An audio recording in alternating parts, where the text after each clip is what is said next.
to another fantastic episode of Anarchy Among Friends. This is episode 74. But before we get started, let me remind you that we are covered by the gov't no government license, which allows for the reuse and distribution of this podcast by anyone and everyone except for governments and the bludgies thereof. You can learn more about that at bipcot.org. That is bipcot.org. That's all I had. Yeah. Cool. That was the entire episode. We're done. Everybody go home. Yeah. Yep. Good night. Yep. We got 75% of the podcast here tonight. So Derica is joining Andrew and I this week. Yeah, I was sick last time. So Eric, and I'm sick this time and still here. I just want to point out, I am also sick and I'm toughing it out. And how many sick people do you have to take care of while you're sick? I'm a mom. When I get sick, I still have to take care of other sick people. You have never had the man flu. Yeah, exactly.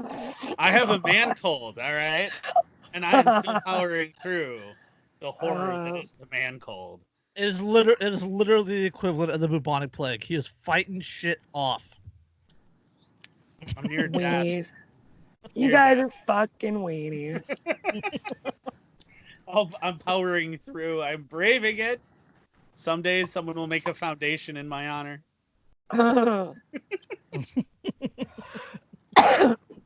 Andrew's going to have one of those mental illness or It's only a matter of time until someone in the Ann fam gets a disease named after them. Yeah, a mental disorder. Yeah. Either one. Yeah. Either one. Yeah. Would it be black and like a black ribbon at that point, or is that taken already? The just all black ribbon. I don't know. Black and gold. Black and gold, maybe. Black and gold. Yeah. I feel like the Pittsburgh Steelers fans would try to co-opt that. So. True. Well, like most end caps, they don't know what they're talking about either. So. Yeah. I mean, it's kind of the same thing. You're not a real fan if you're blah, blah, blah, blah, blah. Oh, God. Anarchists can get worse than sports ball fans. They are worse. They fucking talk about, they sneer at bread and circuses, and then they just fucking create their own, like, drama bread and circuses. You know? I saw something about that the other day where somebody was, like, complaining about football, college football. And then, like, their next 3 posts were about, like, video games. Yeah. Yeah, I know. And you see that all the time. Oh, your bread and circuses and blah, blah, blah. Oh, but hey, have you seen this latest, the newest edition of D&D and Warhammer 40K and video games? Call of Duty and yeah. It's like, is that, like, not? Speaking of Call of Duty, okay, Kevin and I went to see the Joker last, I don't know how long. Well, yeah, not a couple days ago. And so one of the previews was like just an ad for Call of Duty, like the Modern Warfare series. Holy shit, the animation in these games now. Like, oh my God, who played 16-bit side scrollers here in the like I mean, you know, the best part is graphics these days. Holy they shit. still make like 16-bit side scrollers for like Xbox One. Like you can get all of these indie side scroller platformers still on Xbox. We have an emulator. We have a laptop. Okay, we got it from Jamin Baconic. We all know Jamin, right? Nice guy. We got it from him at Midwest Peace and Liberty Fest a couple years ago. It's just a laptop, and it has all the old console games on it. All of them. Atari, like the original, like sweet, like NES, Super NES, Sega Genesis, you know, like all that stuff. We have like every game for all of them on this laptop. I just want to play Dr. Robotnik's Mean Bean Machine against somebody again. I loved the competitive mode. It was awesome. I mostly just play like Mario games and Donkey Kong. Or Battletoads. You know what? I went back and played Battletoads a couple of years ago. I don't remember it being that hard, but it is. It really is. Now, were you stoned before when you played it, or were you stoned this time? before, so now trying to do it sober, like it's really hard. It's like, man, this really... Or I just didn't notice that it was that difficult the first time. Yeah. I don't know. Yeah. I was just like, Paperboy. You guys remember Paperboy? Oh Paperboy? yeah, dude, that fucking dog. Gran Torino. Yeah. Oh yeah. Fuck that. Or yeah. Gran That's- Turismo. Yeah, Gran Turismo on PlayStation, the original Gran PlayStation. Torino's a fucking movie. I'm high right now. You kids get off of my lawn. Yeah, that's right. That's Gran Torino. You're confusing that with. Hey, those names are very fucking similar, all right? And I'm stoned, and the wrong one came out of my mouth.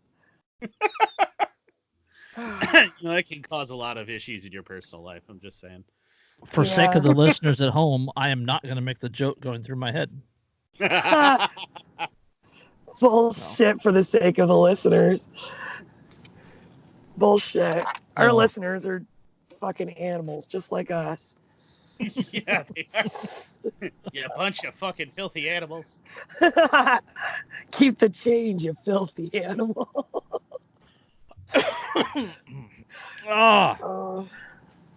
So, speaking of changing filthy animals, that's a really bad segue. Let's talk about something No, unrelated. it's not, to any of because those if we're going to talk about government, it's the perfect segue. Jackpot. Thank you. All right. Yeah. This article is from October 7th, Vice News. I know Vice, blah, blah, blah, blah. All right. This Cleveland woman could go to jail because her house needs a new coat of paint. All right. Oh, I fucking love these stories. Great All right. Government protecting us from dangerous people. Yeah.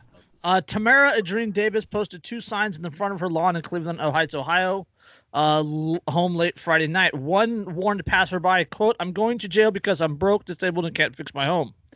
The other read, "Please read," with a link to her GoFundMe page. The 57-year-old freelance journalist is currently on probation due to a handful of housing code issues like chipped paint and decaying paint and loose gutter and broken front porch stoop. The city first notified Adrene Davis of the problems back in 2014, but she's severely disabled, uses a wheelchair, and hasn't been able to come up with the money to make the more than $8,000 worth of repairs to her home. Now she could face the city's maximum penalty for a housing code violation: $1,000 in fines, 6 months in jail for each offense, or both. Her next court hearing, and that was the Tuesday after this article came out. She was given.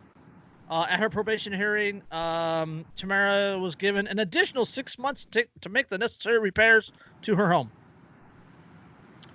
Boy, the debtor's prison doesn't exist in America. Yeah, right. And the GoFundMe, I checked it before we jumped on the show. The GoFundMe's at just over $10,000, so she's gonna have the money to make the repairs. Nice. But it is her home. Yeah. Her home, her house. She inherited it from her mother when her mother died. And like the gutter was hanging because like a tree branch had fallen and hit the gutter and tore the gutter away from the house, and it needed some paint. See, and they're going to throw a disabled woman in jail over paint and a hanging gutter. Who outside so how of... these? Well, I was just gonna say. So how? Let's think about this. This is why we say that even laws that make sense shouldn't exist. Because originally housing codes and like building codes were in place to protect buyers and renters. Originally, that was the purpose, was to make sure you weren't selling a lemon to somebody else with undisclosed problems, or renting something that wasn't healthy for someone to live in, right? But now they like enforce them between sales and between rental contracts, and they're doing it because it's a fucking revenue generator, because they can, and because it's a revenue generator. Yeah, Right. they actually even the best I was just gonna say, even the best intentioned laws become just like arbitrary revenue generators for localities. Boy, all these cobblestones certainly look like good intentions. Where the hell do you think this road goes? Exactly. So that's what's down the red brick road. Yeah. Quote, "I've been trying to get ready to go to jail, to be honest with you. I'm trying to figure out where I can get the money. As if I hadn't looked all over, Adrian Davis told Vice. Now she's made arrangements for her place for 2 dogs in someone else's care. In some states, Ohio included, facing $1,000 in fines over minor property violations and even going to jail isn't that unusual. The property codes instituted and enforced at the municipal level can help regulate residents that are genuinely dangerous to their inhabitants and their neighbors. But they can also unduly punish people living in poverty and people of color, as Andrea Davis feels happening to her. Wait, people of color. Wait. That, why is that even a factor? Why do they always bring that up? Do they not realize how racist it is to like pre-assume that people of color have a harder time keeping up with their properties? Yeah. Well, yeah, because that like wasn't it Joe Biden recently who said something about like he got hot mic'd. He left the mic on. Yeah, and he said something about how poor people like something about poor people and should deserve just as much access as white people or something like that. He directly correlated being somebody who wasn't white with being poor. And oh my god. Of course, this is the same guy who was photographed, remember, on on the campaign trail in the car with the former head of the KKK. So quote, there's this kind of bias in a lot of these rules and codes that cities have against lower income residents. Maybe it's because they don't pay enough in tax revenue, or maybe frankly because these houses aren't as nice, says Joshua House, an attorney with the Institute of Justice, nonprofit public interest law firm based in the DC area. So Agent Davis said she's been repeatedly told that she could face jail for failing to fix her home. The city escalated her violation to a criminal offense and took it to Cleveland's highest municipal court in January 2018. Almost a year later, she pled guilty to the charges and was placed on probation and given time to make the repairs. I mean, who outside of the prison industrial complex, who is being served by any of this law enforcement right now? And if you really honestly believe that not all cops are bastards, I would point to things like this and point out that it's the cops who are enforcing this. So and there's really two things with this that I see as happening. Like one is it forces people to keep their houses up, right? And then they get property revenue from that. They get property taxes based on the value of the house, right? Right. Yep. Or if they don't keep it up, then the city forces a lien. The city takes the house and then sells it at auction. So either way, the government is making money on people's houses. And that's what it's all about. Yep. That's what it's always all about. Yep. Every move the government makes can be traced back to money. And there's an article we're going to cover later, but the same idea applies here. The article later is about the IRS auditing poor people instead of rich people because rich people have the money to fight it. Yep. And that's again what's happening here is the poor people don't have the money to fight this sort of thing. That's the same as cops. They'll pull over junker cars more often than they'll pull over something like a fucking Lincoln Navigator because they see a car like mine and they think that I have the money to fight it and I'm going to fucking cause them trouble. So they go for the easy ticket, the easy one. Like this person's going to pay this ticket because they can't afford to not have their license or a car or, Well, it's the same thing as civil asset forfeiture. The civil asset forfeiture unduly goes after the poor because the poor people who don't have the hundreds of thousands of dollars to fight to get their property back are never going to even bother to try because they can't afford it. So they know that they can just steal from whoever they want as long as that person can't fight back. Mm-hmm. So they go after the people that they know don't have much to begin with and take from them. Yep.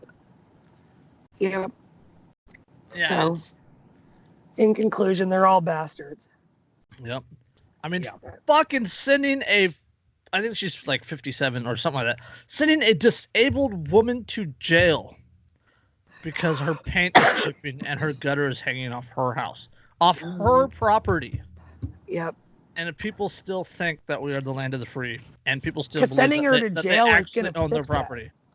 Yeah. Oh, totally gonna fix that. I mean, let's add $1,000 of fines on top of her cost that she can't afford already. That's totally gonna help the lady out, right? Yeah, and and she's only in a wheelchair. I'm sure she can go ahead and shimmy up a ladder to fix that gutter.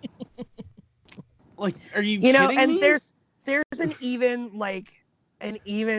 worse kind of example of governments preying on their own citizens and bankrupting their own citizens just north of us in Canada. I think it's Alberta, I'm not sure. So like all the tax revenue comes in and Canada makes payments to the British Crown, huge fucking payments. And Canadian citizens, like tons of them, have to take out loans to pay their fucking their portion of these fucking payments to the British Crown. Yep. Is that unfucking believable or what? They actually have to take out loans to pay the government what the government says they owe. Gosh, it's almost like the British royalty are a bunch of fucking criminals. Almost. Isn't that weird? Only being Irish, it's not like I know what that's like or anything. It's almost like all of their lackeys are complicit or something. I mean, Well, and that's the way the British Crown works too, is what they do is the people who are loyal, who go out and collect all that money for them, then get things like extra grants and they get promotions and they get more money and they get preference for this and preference for that because they're going out and doing the bidding of the crown. Yeah. Whether Britain wants to parade itself around like somehow it's now a democracy or not, the bottom line is the crown technically still has power. Parliament or whatever. Yeah, they're a parliamentarian monarchy or something. Constitutional monarchy, something like that. Yeah, and it's and word salad.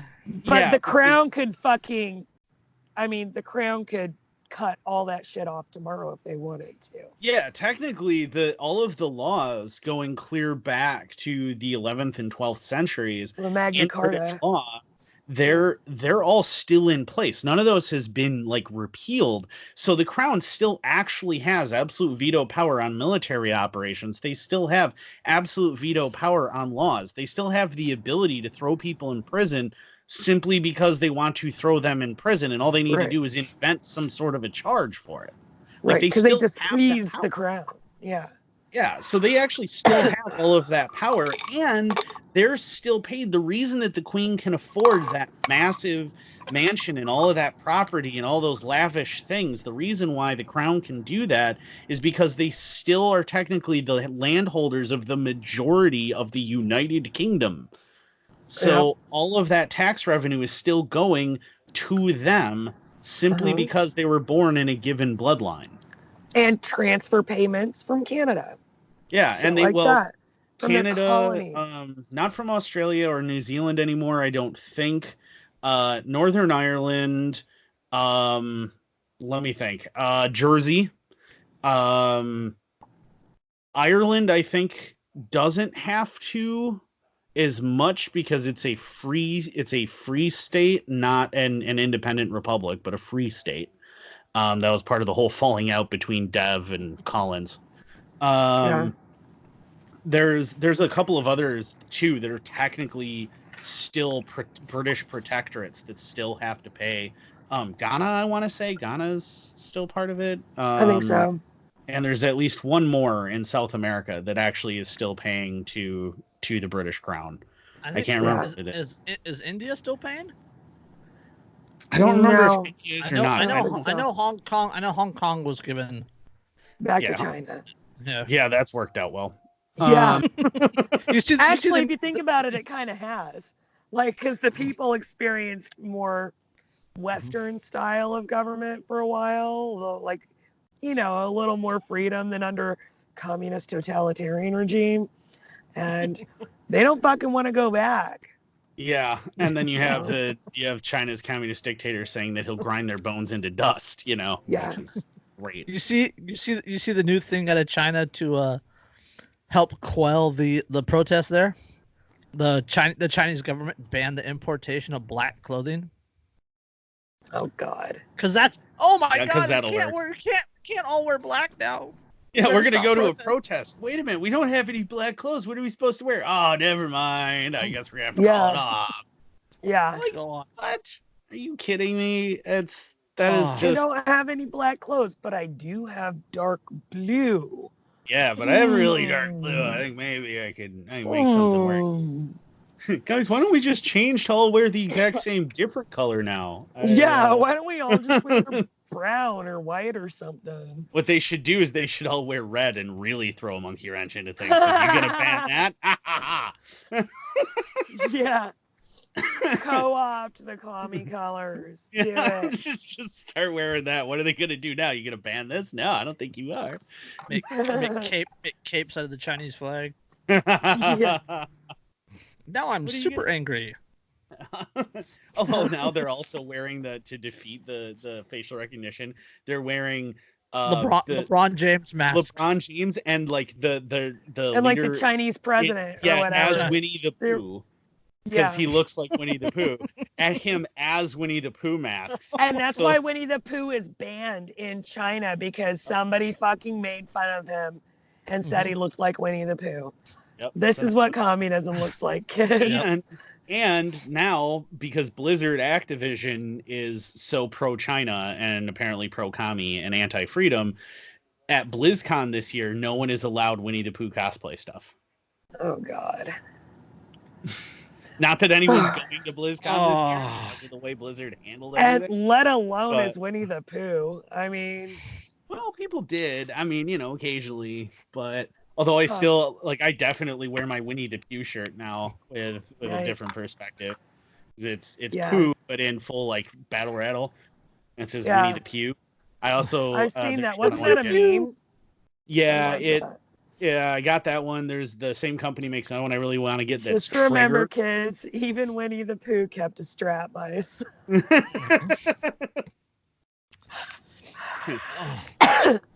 Yeah, there's a Piglet one with Piglet in full battle rattle. There's a Trigger instead of Tigger. Winnie the Pooh. I think there's an Eeyore one too, and I don't remember what the Eeyore one is, but there's fun.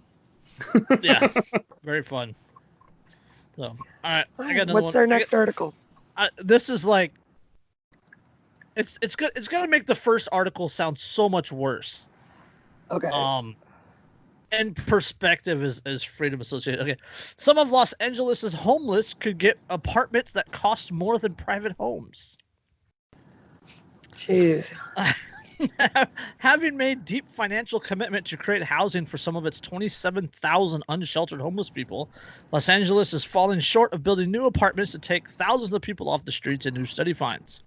Nearly 3 years after the city voters approved a $1.2 billion contract, that is billion with a B, a $1.2 billion construction program over 10 years, the city has yet to see the first building completed.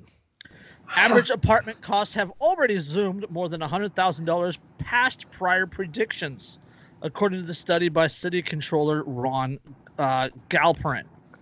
Quote, to create a bigger impact now and in the future, the city must make some immediate changes to its approach. Los Angeles needs to figure out how to make the cost of development cheaper and the timeline quicker. Hold on. I know. If only there were some kind of. Oh yeah. All right. It's like there's some sort of institution that is making things more expensive and bureaucracy and red tape. All right. Yeah. Hold on. At the average cost of $531,300 at an average cost of $531,373 per unit. What with many apartments costing more than $600,000 each. Building cost of many of the homeless units will exceed the median sale price of market rate condominiums in the city of Los Angeles. Gosh, the median price do they have such a homeless issue? I can't imagine. Yeah. The median in the city of Los Angeles, the median price for a condo is $546,000, and a single-family home in Los Angeles County has a median price of $627,000.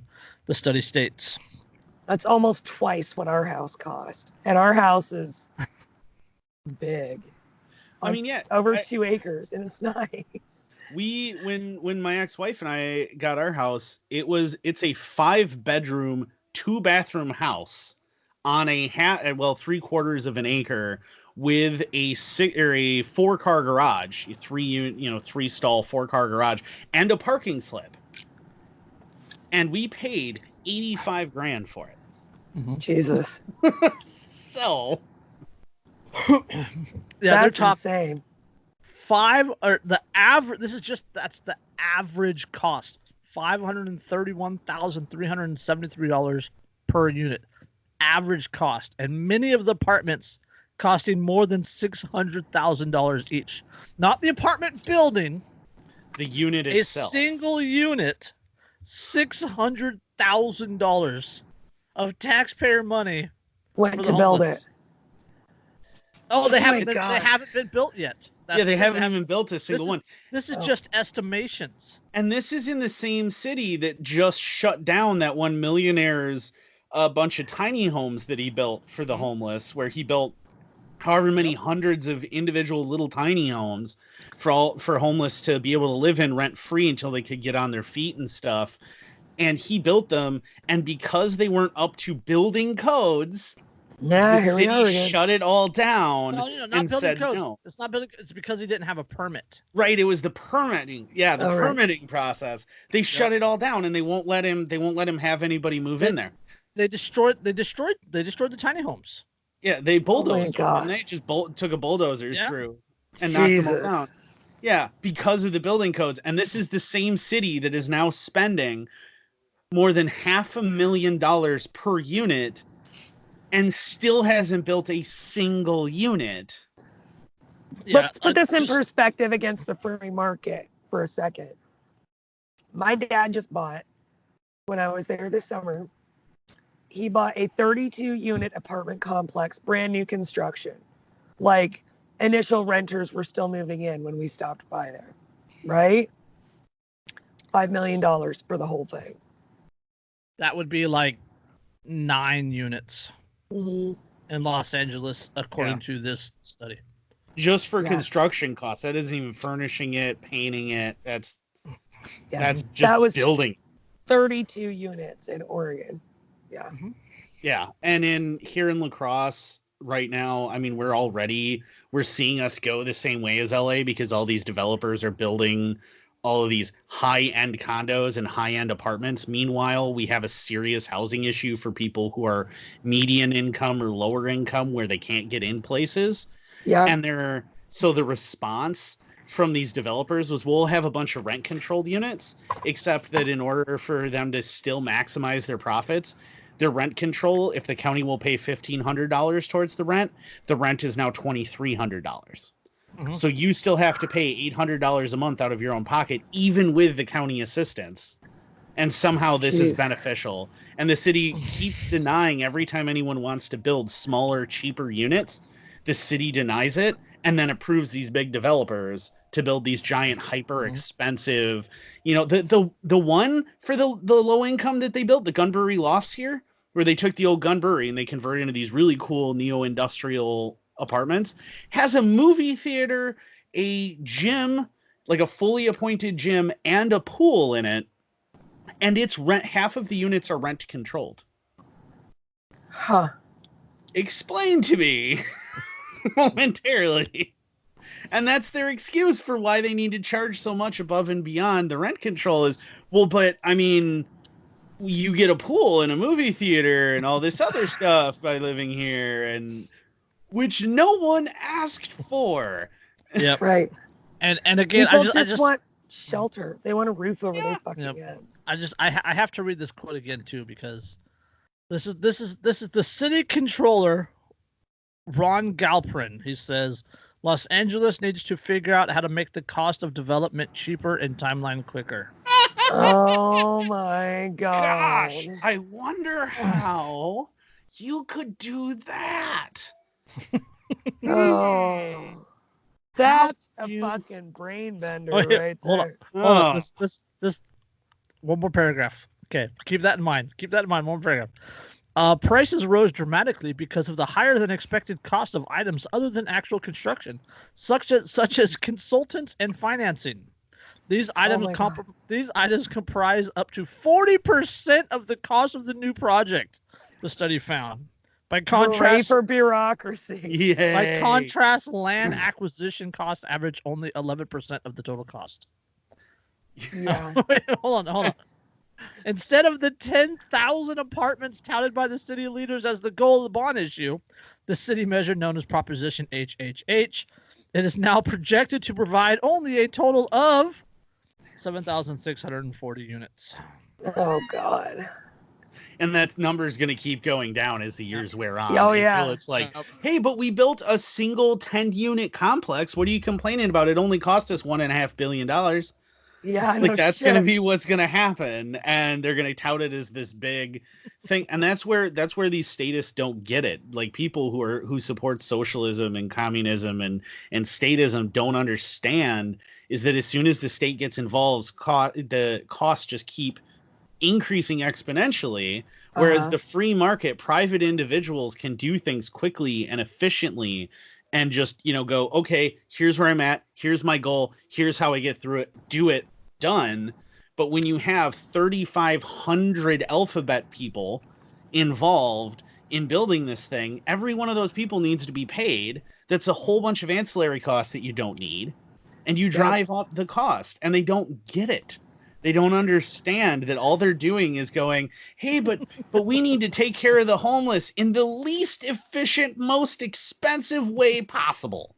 And people will tell you, but without government, blah blah blah blah blah, XYZ will happen, right? And who here is a fan of the Terry Goodkind Sort of Truth series?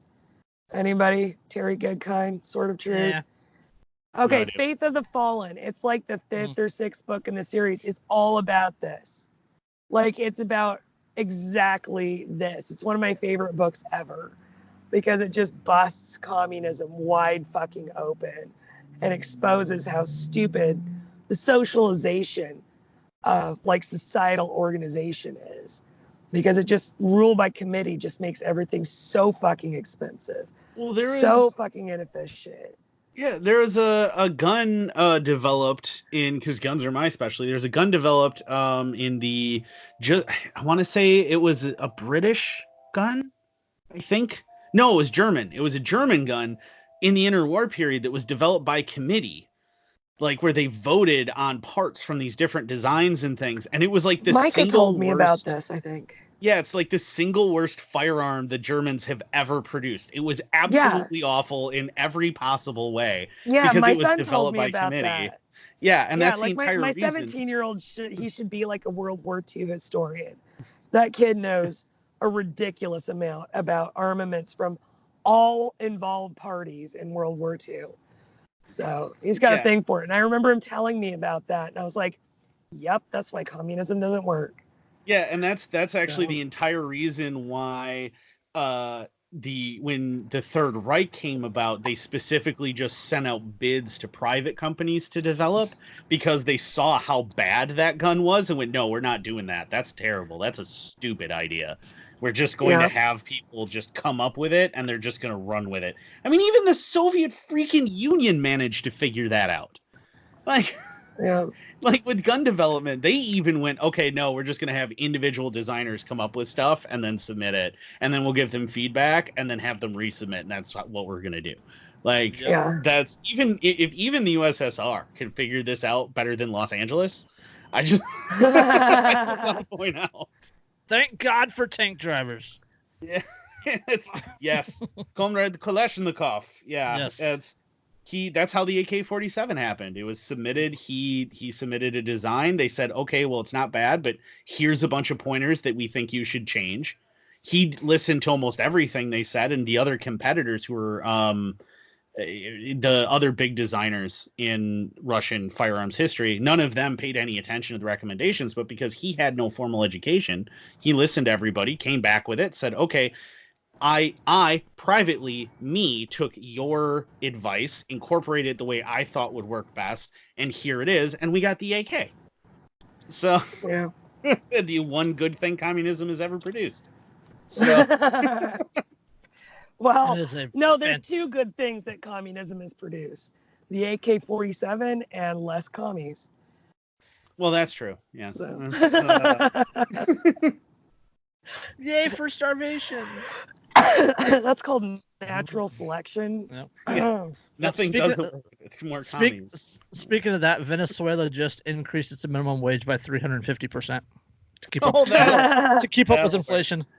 That's gonna work. And speaking of inflation, didn't the Fed just declare that they were going to be doing quantitative easing in perpetuity now? Yep, QE4. God. Yeah, and they said that they're basically going to do it indefinitely. The quantitative easing. Yes. They're doing the current innovation until it's like every other week until November, till the end of November, and then they're going to reassess, which I mean obviously means that they're going to keep doing it. Yeah. So, well, rooting for the utter collapse of everything so that we can rebuild in maybe a way that makes it look a goddamn sense. I mean, I'm all for it. Collapsitarian. Yep, exactly. I'm all for this. I don't know, man. Yes. There's a lot of fucking commies in our society. I don't know how a rebuild would go right now, but. Well, I mean, it's not like commies would rebuild anything that would last. About a rebuild. When you put out a house fire, I don't even want to rebuild. Yeah. Exactly. But the government will collapse. What will we replace it with? Nothing. Literally, who's saying about replacing a damn thing? Yeah. I'm trying to find the name of that gun and I can't find it. At least it's like a bunch of hobos standing around a dumpster fire. If you put out the dumpster fire, how are we going to stay warm? There's better ways to build a fire. Yeah, there's cleaner, better. Styrofoam. Yeah. Like, what if we put out this styrofoam? How are we going to stay warm? I feel like there's better fuels out there. Like there's an entire stack of wood, like right there in like a barrel with holes in it to burn. You don't have to. No, but we need to stay warm. I know. I'm saying that maybe. Yeah. Well. Yeah. So. All right. Well, I guess since we're on the issue of guns, let's cover that other article that Andrew literally only joined us because he wanted to discuss. Yep, that's why I'm here, despite being incredibly sick. Like, I'm running such a bad fever, I'm actually getting soaked with sweat. So that sucks. Yeah. It's a man cold. It's underestimated. But fevers are good. Fevers are actually beneficial as long as they don't go dangerously high. Over 104, 105. Oh, I spent most of the day under 3 comforters and just pouring sweat. Like I'm gonna have to wash all of my bedding because it's gross now. Nice. But I was hoping that it would break this, and it didn't. Yeah. So. Well, it might have. It might just be taking a little time. So I'll bet you feel better tomorrow. Yeah. Yeah. Fingers crossed. I've heard your stories. Your bedding was already dirty. Yeah. It was, to be fair. All right. So this is from here in California, and this is from October 11th. It says he sold AR-15s. Feds agreed to let him go free to avoid hurting gun control efforts. Yeah. All right. For more than a year, Joseph Rowe, that is R-O-H, illegally manufactured AR-15 style rifles in a warehouse south of Los Angeles. Credit to CNN for not calling them assault weapons. Yeah. All right. His customers, more than 24 of him who were legally prohibited from possessing a firearm, could push a button, pull a lever, and walk away a short time later with a fully assembled, untraceable, semi-automatic weapon for about $1,000, according to court records. Rowe continued his black market operation despite being warned in person by agents from the BATFE, that is the Bureau of Alcohol, Tobacco, and Firearms, and explosives. Should be a convenience store. Yes, that he was breaking the law. But 5 years after raiding his business and indicting him, federal authorities quietly cut a deal with Rowe earlier this year and agreed to drop the charges. Why? The judge in the case had issued a tentative order that, in the eye of the prosecutors, threatened to upend the decades-old Gun Control Act and, quote, seriously undermine the ATF's ability to trace and regulate firearms nationwide. So he was going to win, And so they dropped the charges so that his win couldn't be used to dismantle their fucking power and revenue grab. Right, because it would have become established jurisprudence at that point that everyone else would have used, and it was going to hurt them badly. Yeah. Yes. A case once touted by prosecutors as a crackdown on an illicit firearms factory was suddenly seen as having the potential to pave the way for unfettered access to one of the most demonized guns in America. Federal authorities preferred to let Roe go free rather than have the ruling become final and potentially create case law that would have crippling effect on the enforcement of gun laws, several sources familiar with the matter told CNN. Each requested anonymity due to the sensitive nature of the case and its possible implications. All right. Under U.S. District Court Judge James Salinas' interpretation of the law, convicted felons and other people prohibited from possessing firearms would be allowed to legally acquire all the parts necessary to assemble an AR-15 style rifle or other weapons, according to federal prosecutors. Prosecutors and ATF officials declined comment for the story, noting that the case against Roe is technically an open matter because it remains subject to a deferred prosecution agreement. Adam Winkler, UCLA constitutional law professor and Second Amendment expert, predicted that Selna's tentative order would have, quote, broad implications and it would encourage others to challenge existing law. This case would open a huge loophole in federal law, he said. It would lead to an explosion in the number of AR-15s out on the streets. Which is already... Deferred prosecution?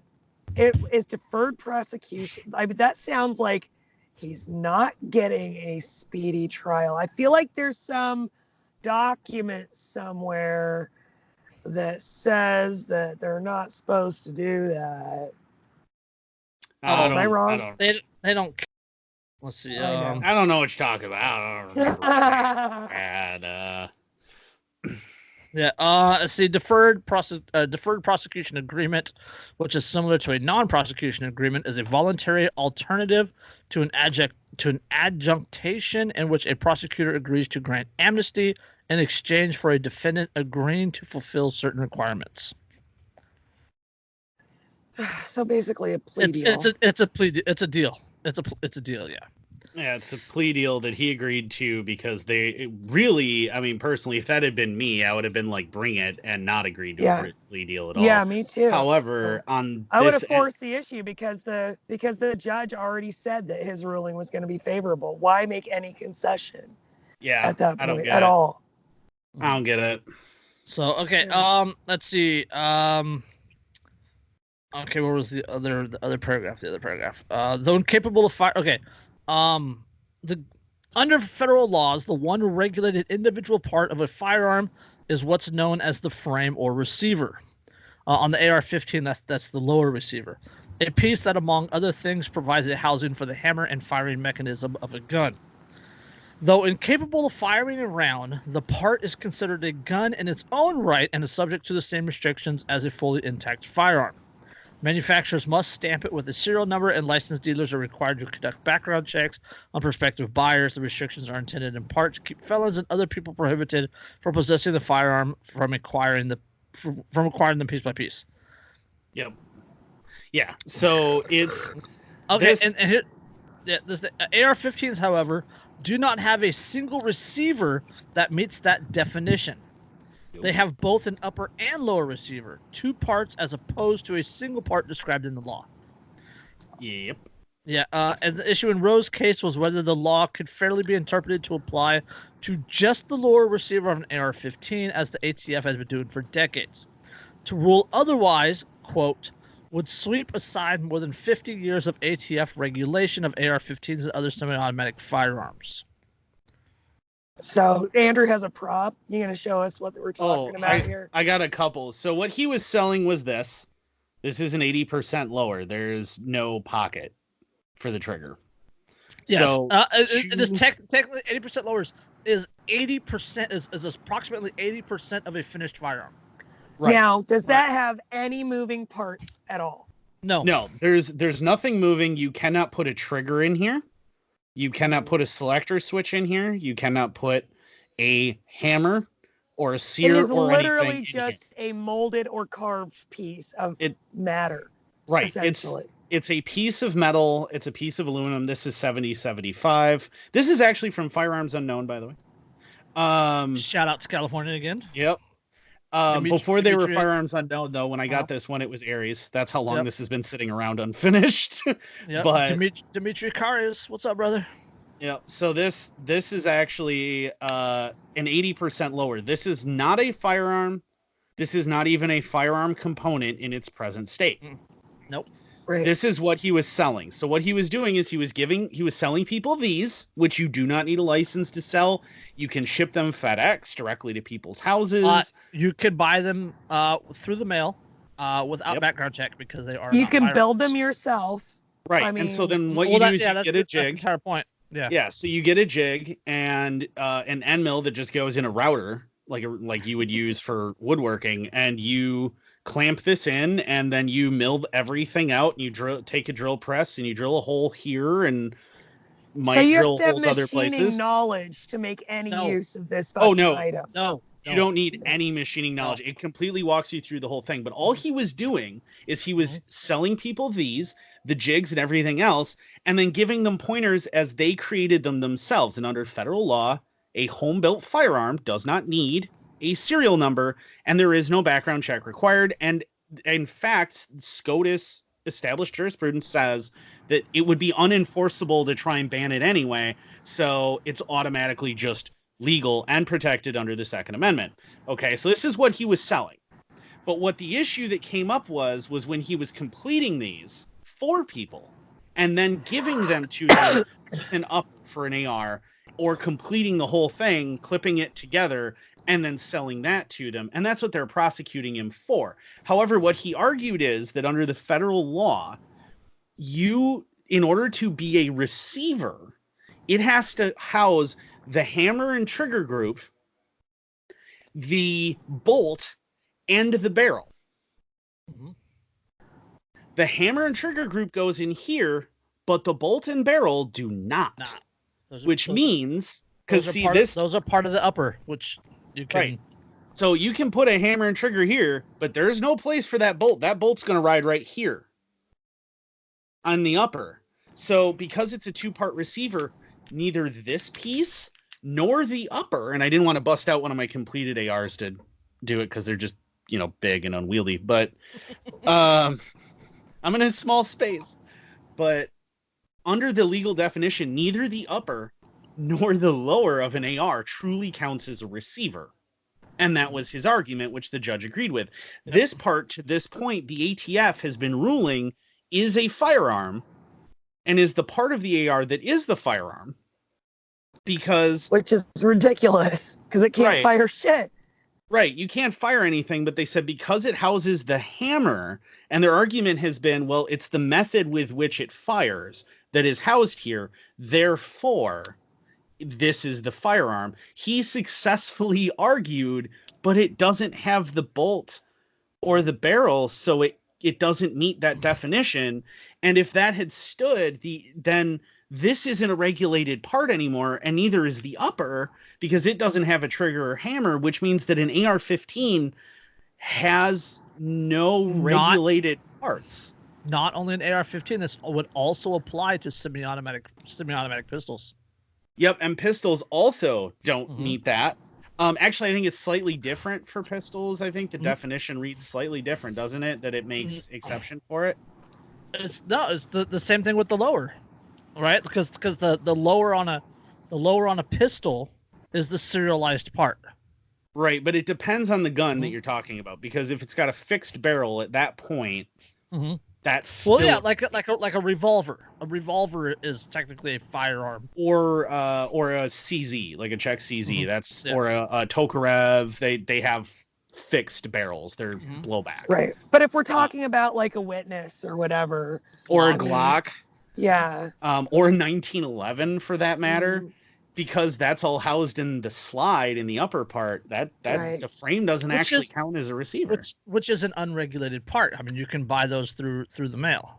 Yep, and you can buy 80% Glock and 1911 frames, just like you can for ARs. because that's the serialized part. So as long as you're the one who mills it out, you've created the firearm yourself, it's a home built gun. But what he was arguing would have applied had that stood not just to ARs, but to Glocks and 1911s and pretty much 3/4 of all firearms that have been developed since the 1930s. Yeah. Yeah. So, like, there are exceptions, like the old wood stock, like an M1 Garand or a Savage, Mosin, SOCOM, SBSs. Springfield, the M1As, and So this is what government does. A citizen went through the system and they won. And then because they were winning, the government just stepped back and said, nope, we're not going to give you this win. We want the bigger win. I don't give a fuck if this interpretation of the law is correct. We don't want you to have that freedom. Right. And so what was happening is that, and the judge, if I remember right, even shut down Chevron deference here. Like, he even shut down Chevron in relation to this case. And this isn't the first time this has happened. There is another guy who did the same thing and argued the same thing. And that case actually stood, but no one bothered to notice. Huh. Until now. And now everyone's going, hey, wait a minute. That is established jurisprudence. Yeah. So, wow. I didn't know it had been decided before. Yeah, there's actually a case, I want to say in the 1980s, 1990s, something like that this has already happened. It might have even been more recent than that, but where the exact same argument was made successfully in court. Like, every time this has been fought in court, this has won. This argument. 2016 Northern California is one that's mentioned in the article. Yeah, and again, all the articles that we cover are in the description below. You might have to go to the YouTube version to click on them, but yeah.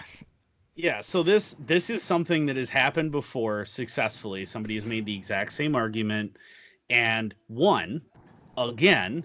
And at the time, the judge told the ATF, well, if you have a problem with that, you don't get to just change it bureaucratically. This is the law as written.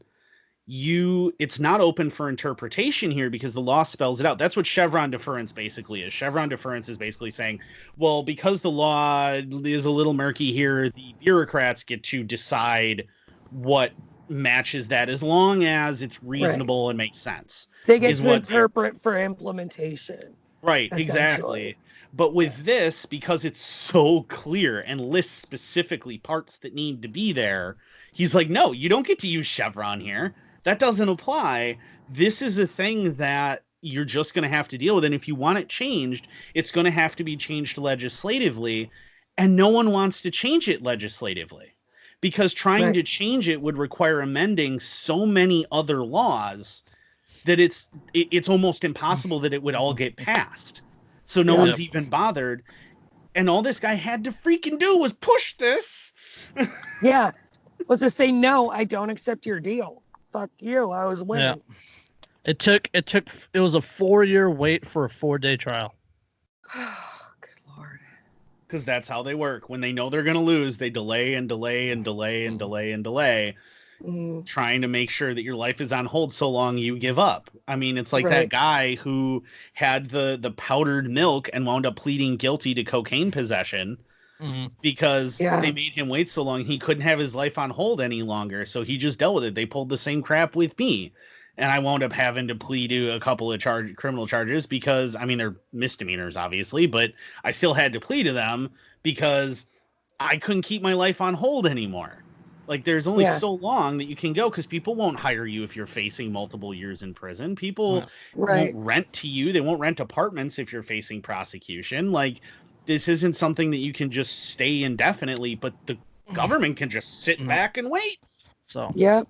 And again, credit to CNN. This is a really, really well put together article. And it doesn't have the rhetoric that you would assume is from CNN. This is like actual journalism? Yeah, it is. Yes, very much. Holy shit. They do mention a few mass shootings, and they do call the AR-15 one of the most dangerous firearms ever created, which is laughable for anyone that actually knows what AR-15 is. Yeah. And what a .223 is, and Yeah, but, that overpowered 22. Yeah. But it's a really well put together article. Huh. Yeah, so I think CNN has finally realized that they're hemorrhaging readers and viewers and things so badly because they are just doing nothing but pushing the left. CNN today, they had a new reporter debut on their show, on one of their shows, a conservative. So Huh. Hey, I'll be right back, guys. No, you can't leave. I have to pee. Okay, So. go ahead. Yeah, CNN has. I think what's happened is that they have suffered so badly lately, losing viewers and people not trusting them and people just disregarding everything they have to say because they've turned into just a government talking point mouthpiece, that they've gotten to this point where they have to go back to being journalists again, at least long enough for people to start forgetting what they were for so long, and then they'll probably go right back to it. But I was reading somewhere about CNN and how their CNN's ratings were like, they were like worse than like mid-season episodes of like Survivor and things like that. Like that's how few people were watching CNN. More people believe that professional wrestling is real than believe that CNN is an actual like our actual journalists. What was that poll from a few years ago? It said like 11% of adults believe that chocolate milk comes from brown cows. Yeah, or something exactly. like that. Unbelievable. Yeah, and that's about CNN's approval rating. So you should be able to draw a line there. I'm just saying. All right. For a laugh now. Mexico mayor tied to truck dragged through the streets amid report over anger over unfulfilled campaign promises. Oh my God, if we did that to politicians in America, it would be like the purge. Oh, make tarring and feathering great again. All right. Yes, 11 hell people, yes. Yeah, 11 people were arrested in southern Mexico on Tuesday after the mayor of their village was dragged out of his office, beaten, and then tied to a pickup and dragged through the streets of the town, according to officials. State Attorney General's office in Tuxtla Guerta said in a news release that the incident happened early Tuesday in the town of Las Margaritas when a group of people stormed Mayor Jorge Luis Escondín Hernandez's office and caused damage to real estate in addition to assaulting him. The angry group of farmers were demanding the mayor build a road he promised to construct during his campaign. Video taken by bystanders outside the building showed the men pulling the mayor out of the building and forcing him into the back of the truck. Another surveillance video captured the moment that the mayor was dragged along the back and struck through the streets of Santa Teresa and Las Margaritas. State police were eventually able to rescue the mayor, according to the newspaper. The incident caused a brawl between the locals and the police, leaving at least 20 injured and 11 arrested. Jeez. I bet you that mayor's Mexicans know how to fucking party, I'm telling you. Yeah, I bet that mayor's thinking twice about making false campaign promises going forward, huh? Hold on. This was the second attack this year by locals demanding the mayor fulfill his campaign promises to build the road. 4 months ago, a men of group trashed his office, when he was not found there. The state prosecutor's office, the state prosecution office condemned the violent attack and pledged to deploy more officers to, quote, guarantee the rule of law security through the state territory. Hey, this town in Mexico needs to elect me because I'll be like, fucking build it yourselves. Look, I'll quit. I'll like cut off all this like tax theft, and you guys just fucking build it yourselves. I'm not even gonna require a permit. I'm not gonna fuck with you. Go ahead and build it.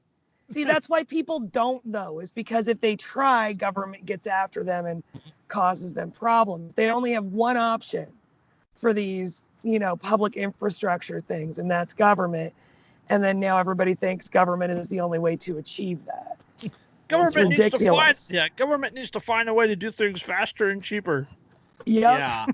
Well, what's that quote? If government something about government doing something medically, I don't remember what it was, and that after so many years people would argue that I don't remember what it is. Like if government there was a thing about if the practice like if the government mandated that children be in school by the age of 6 months, within one generation, you'd have people believing you couldn't learn to walk without the government. Yeah, that's what it was. Yeah, I couldn't remember what it was. But yeah, and that's true. That's the sad thing, is that's true, because government gets all of that time in school to indoctrinate you and convince you that they're absolutely essential, that you need them. And what drives me insane when you argue with statists with their Mo Roads thing is that you point out to them, but see, I don't have an alternative, do I?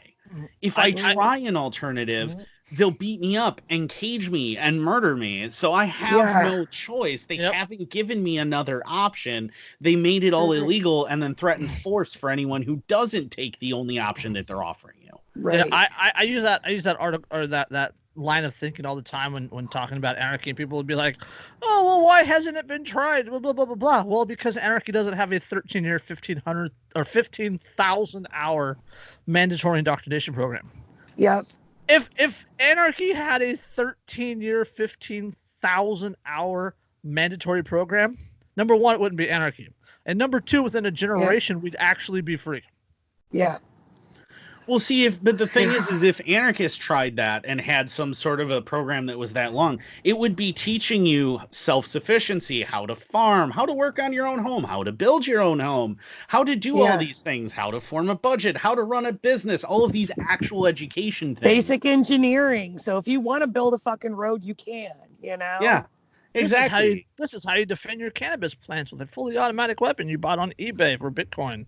Yeah, exactly. Like this would be how we would teach people. It would be actual education, which is why you can know very easily, without even actually analyzing school lesson plans, that it's not actually for education, because educated people are very dangerous to the state. Mm-hmm.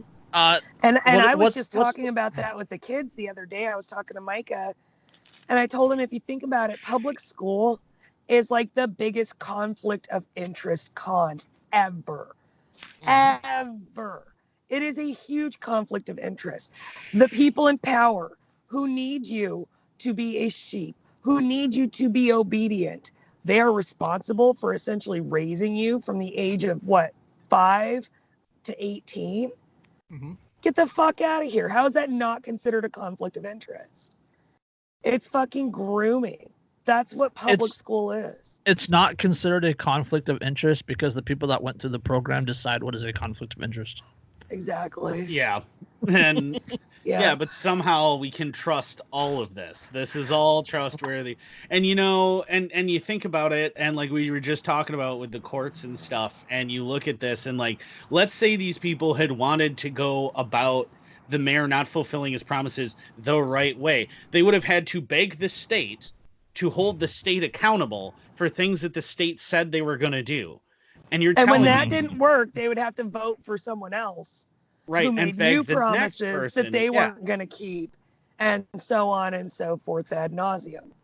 Yeah, so instead, they tied him to the back of a pickup truck and took off down the street. And I gotta say, if you watch the video, it's fucking hilarious. I laughed so hard. It's something that the founders of America would have done. Yeah, I mean, that's absolutely the fucking founders of the U.S. would have done that. Tarring and feathering. They did. That's the founders shit of this country. Founders of this country literally poured hot tar and feathers on Tories that were trying to oppress them. And tax collectors, it was a regular thing for tax collectors, people trying to enforce the Stamp Act. Yeah. This is what they did. They tarred and feathered That's not just a mess. Tarring and feathering, it's not just making you messy. That is hot, viscous tar. If you survive, it is severe burns over your entire fucking body. Literally every adult, or literally every person like above the age of 13 at some point in time has had like molten melted cheese fall on their skin. Yeah. Right. So now imagine that. Imagine that like 10 times worse, and literally poured over the top of your head. And like cheese so hot it leaves a blister, like an instant blister on your skin. Yep, like and the fumes from it on top of that are toxic and incredibly noxious. If you've ever used what's the shampoo that uses the coal tar? crap, I can't remember. It's like an anti-dandruff shampoo. Yeah. Selsun Blue or whatever. Selsun Blue or Head and Shoulders. Yeah, well, Head and Shoulders doesn't do that, but Selsun Blue does. They have that. If you smell that and the way that makes you feel, now imagine that, but hot instead of room temperature, and you cannot not breathe it. It's the smell of road work. Tar is what they mix gravel with to make asphalt. Yeah. And imagine breathing that in, because it's all over your face, and it's all over your chest, and it's all over all of you, and you can't get away from it, and it's stuck to you. And then imagine trying to get that off of you. And I mean, people died fairly regularly from that. Yeah. It was not a nice way to go. And it was entirely justified. They weren't just like playing a little prank on the politician and getting it messy. They were fucking killing these people. Yep. Yeah, and it didn't take very long of people doing that before no one wanted to collect these taxes anymore, which is why the Stamp Act was repealed. It wasn't because they voted harder. It was because they made it unenforceable, because everyone was terrified that they were going to be murdered by their neighbors in the street if they tried to enforce it. Be wary of strong drink. It will make you shoot at tax collectors and miss. Yeah. Yep. Yes, exactly. Yeah. It wasn't unenforceable because of bureaucracy or because the people voted. It was unenforceable because the politicians were fucking terrified of the people. Not only the politicians, but the enforcers. The badge carriers, the Tories, the local county people. Tory was a political party. Tory was Well, the Tories were the loyalists to the British crown. Right. But it was because, the politicians, the ones in charge, they weren't scared of tarring and feathering. They weren't going to get tarred and feathered. They weren't even in North America. They had crap. Right. They weren't scared of that. I meant local governors, I guess, not politicians. Well, even they didn't. I mean, they had armies. They had armies surrounding them, and they had armed forces. Insulation is the word. Yeah. They were insulated from the repercussions of their actions. Yes. Right. The founding fathers understood that going after them wasn't necessarily going to change anything. What you needed to do was go after the vulnerable people, the ones who were actually enforcing these things and making a law, because a law isn't real until someone enforces it. There are a lot of laws on the books in the United States that effectively don't exist because no one will enforce them. Ink and paper until the point of contact between the citizen and the state. And the enforcers are the point of contact. And that is where the citizens have the power that they have and don't realize it these days. So, all right. I'm about to get fucking suicided for saying that on this. Yeah, I know. I'm kind of going. We're all going to get red flagged. We're all going to get red flagged for following this article from after what Jerica just said. This is the one art. Like, I knew we had to bring this article up, but I didn't want to bring it up. Does that make sense? Like, I knew we had to discuss it, but I didn't want to discuss it because it was local to me, and we're all parents, and it's going to make us really, really angry. South Bay parent CPS nightmare police force sexual assault exam on a 5-year-old girl.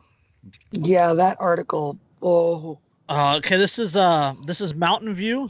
Mountain View is near San Francisco. It's a little south of San Francisco. This article is from June. Recently they filed a lawsuit over it, so I'm skipping the lawsuit article and going back to this article.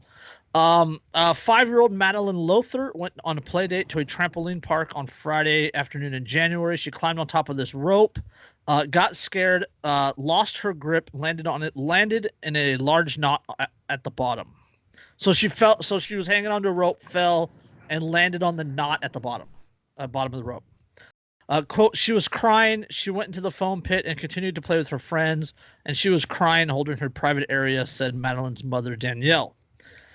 At home, Madeline's mother saw the scrape and called the doctor for advice, but she told us that the injury seemed to be minor. Danielle said, quote, I mean, we kept checking it, washed it, bathed it, but it was kind of like a non-issue after that. Doug, Madeline's father, said, quote, by the end of the day, there was no bleeding. It seemed like a full recovery. Yeah. But that Monday, Madeline mentioned her injury to the staff at Landell's elementary school, who called Child Protective Services. That evening, several police officers and a social worker came to the Lothars' home. Quote, they all just came into the house and I was kind of like pushed to the side, said Danielle. Bob Powell is the Lothars' attorney. He said, quote, when these people came to the door, they should have told the mother by law why they were there, what the claim was. Danielle said the police would not say why they were there, that they took Madeline outside, questioned each parent separately, and questioned their other daughters as well. Quote, finally, I said, oh, is this about, after much thinking, is this about the bleeding vagina? They were like, yes, you got it. Kind of sarcastic, not very nice, said Danielle. Danielle tells us she explained to the officers what happened on that climbing rope, offered to name a number of a mother who was there at the time, described how the scrape had healed, but police were not satisfied. Quote, they said, okay, this is what's going to happen. We just called a paramedic. She's going to come out, and we want to examine Madeline's vagina. Doug tells me he objected again and again, but the officers persisted. Quote, and I said to them, you know what, you guys, there's 3 of you. You have all the firearms, and there's nothing I can do to stop you, said Doug. There on the living room sofa, Danielle and Doug Lather help the paramedic hold down Madeline and take off her leggings. I'm not going to read beyond that because it just makes me incredibly angry. So yeah, this was all because she said that her privates hurt at school. She mentioned something about her privates bleeding at school. So she went to a government institution. She's a 5-year-old girl. 5-year-olds don't explain things well. All right. The parents tell us that the paramedic asked them to pull Madeline's legs apart and asked Doug to shine a light. He used his cell phone and examined the girl for several minutes. Quote, there wasn't even a mark on Madeline. It is all healed. There was no blood. There was no cut. There was nothing. The police and paramedic left, but the Lothars say the incident had them a terrible impact on their daughter, that she's sad all the time. Her grades have plummeted and she has nightmares. Because she was raped. Yeah. She was sexually assaulted. And so, of course, she's responding the way that a child who's been sexually assaulted is going to respond. Yeah. Yeah. So they suspected sexual assault, even though she wasn't behaving like that. So because they suspected sexual assault, they fucking sexually assaulted her. Yep. Yeah, and it happened because who had all the guns? The cops had all the guns. Yes. And the cops were willing to do that. Yep. Again, all cops are bastards. Yes, especially your relatives. All cops are bastards. Yes. This is this is from the article. It says our research shows this should never have happened. The police and the paramedic violated their own guidelines, and police and EMS sources tell us that this is not the way the investigation was supposed to go. Yeah, but it did because the police had all the fucking guns. Yeah. So that isn't, if it had just been a paramedic or if it had just been somebody who understood kids, they would have talked to her. They would have asked her some questions. She would have been like, no, nothing. They would have called the doctor to confirm that the mother called asking about it and had already explained to the doctor what happened. Yeah, and everything would have been good. And they would have been like, oh, okay, no, that's as long as she's doing fine, like whatever. And then they would have moved on. But because it was the cops involved, because police are freaking mentally incapable of not escalating things. Yeah. And this is because they are hammers and we are nails. And this is the only way it was going to go down. And it wasn't even a doctor. It was a random female paramedic. Yep. Right? The family didn't know who she was. The little girl wasn't comfortable with her. I mean, they obviously they had to hold her down to take off her leggings and pull her legs apart. Yeah. And in that instance, obviously something she didn't want. As a father of little girls, I don't care if you're pointing a gun at my face. I am not helping you hold her down. Hell no. That is not freaking happening. Shoot me. No. I'm not doing that. I'm not doing that to my child. You will have to shoot me or hold me back with enough force to keep me immobile. My child is not going to see me help you violate her. All right, this is where I get red flagged. That is literally the point of the Second Amendment. Amen. Yeah, that incident right there is literally the reason that the Second Amendment exists. Yep. The founding fathers of this country would have shot every one of them. Yes. Plain and simple. They would have shot them. Yeah, and they wouldn't have felt bad about it because they're freaking tyrants. They would have shot them and gone right back to fucking dinner. Yep. Not even a second thought about it. Yep. Yeah. But we now live in a world where people spend 13 years in government indoctrination camp.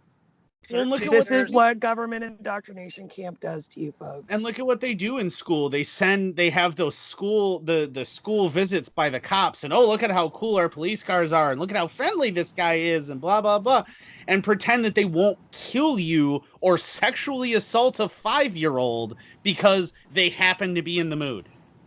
Yep. And that's exactly what it was. If they really didn't want to do that, they wouldn't have. I mean, you can't, I mean, like, seriously, a person is dead fucking set against something. You cannot actually force them to perform what you want if they are dead fucking set against it. What's the term? It's moral. When you pass off when you give someone a moral exception, it's people, they give it to police. Oh, like police an indulgence. No, it's yeah, I know what you're talking about. I don't remember the term. I can't remember the phrase either, but deference. People surrender morality to the state. Yeah, that's where I was getting to. They surrender the morality to the state. Like, this would not be okay for you or I to do. This would not be okay for Joe from 7-Eleven to do. This would not be okay for some random people to walk into someone's house. It wouldn't be okay for another 5-year-old little girl to do. It wouldn't be okay for anybody to do. No, but because these people have these special pieces of tin, these costumes, these special pieces of tin, and because people have been subjected for multiple generations now and because they have all the guns, to sentence to 13-year, 15,000 hours. That's just the 15,000 hours that you actually spent in school. That's not all the stuff outside of it with homework and whatnot. So multi-generations have now been subjected to this indoctrination camp, this immorality, and people have such a warped sense of responsibility now, and such a de-evolutionized idea of freedom that this guy allowed strangers to touch his daughter's not just the guy, the mom parts. too. These parents. Yes, both of parents. As a man, I am so fucking angry at that father. It is. I am so disgusted. As a woman, I'm disgusted with that mother. Yeah. I can't. Society has been I can't speak. I know. Society has been infantilized. Government has infantilized society. People are fucking babies. They're infants. They have like no free will anymore. People just like don't even realize. Well, there's that. Yeah, there's that fucking protester or that American in Hong Kong that ripped down the Hong Kong protesters' signs and said, "Well, safety's more important than freedom." Oh my God. That is the level. That is the level that these people are indoctrinated. This is the level where they are willing to give up everything that makes them human in the name of, oh, well, at least I have this illusion of safety from everybody but the state, who is responsible for more deaths in history than anyone else. Yeah. Well, yeah, their gun is pointing at me, but it's also pointing at everybody else. So I'm just part of the herd. There's safety in numbers. It's a fucking herd mentality. It really is. I mean, I'd rather not have any gun pointed at me. Yeah. But that makes me fucking crazy, I guess. Oh yeah, and that's what I got when that article where they broke into that woman's house and pointed the guns at her kids, her little kids that were like 8 and 10 or something. And I'm like, I don't care. And I said, I don't care who you are. I don't care what costume you're wearing. I don't care what piece of paper you have in your hand. You point a loaded freaking firearm at my child and I will end you. Yep. And I got called crazy for that because, well, but they're just doing their jobs, which is tyrannical. Their job is fucking evil. And it. I mean, their job is fucking evil. Just doing your job is not a free pass. Okay, if your job sucks and it's evil, just doing your job should get you shot. Yeah. These people have no more right to do what they did than the person working at McDonald's. Yeah. Right. Chosen profession does not give you extra rights to violate people. Yeah, and escape from moral obligations and. Yep. I can't speak. Well, and that's the thing, and you'll hear that time and time again from people who have completely decided to kowtow to their masters. You'll get, but the cops, it's not their job to decide the laws, just to enforce them. Really, so they're just robots. So they're unthinking robots who have no capacity. Because here's the thing: either you are a human being with the moral capacity to decide right from wrong, and therefore are choosing to do wrong and are therefore morally culpable and dangerous.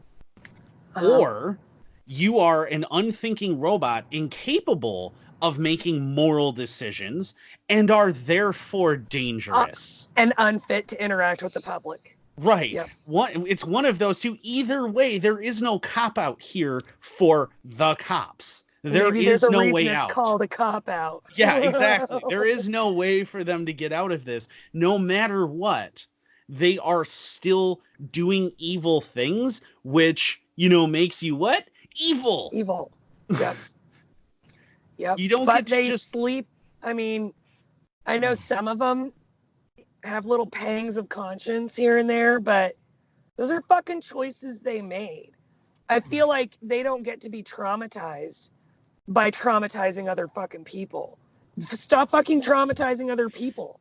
You have no right to claim there's trauma to you from this. You're the aggressor, you fucking idiot. Exactly, like that dude who murdered that guy in the hotel, or the chick. Daniel Shavers, the kid that shot the kid in the Phoenix hotel, crawling on the floor, right? That guy got off, got a settlement, got back pay, and then went on fucking disability for PTSD. Yeah. From murdering an unarmed man belly crawling on the floor. Yeah, that guy's going to hell. If you believe in hell, that guy's going to hell.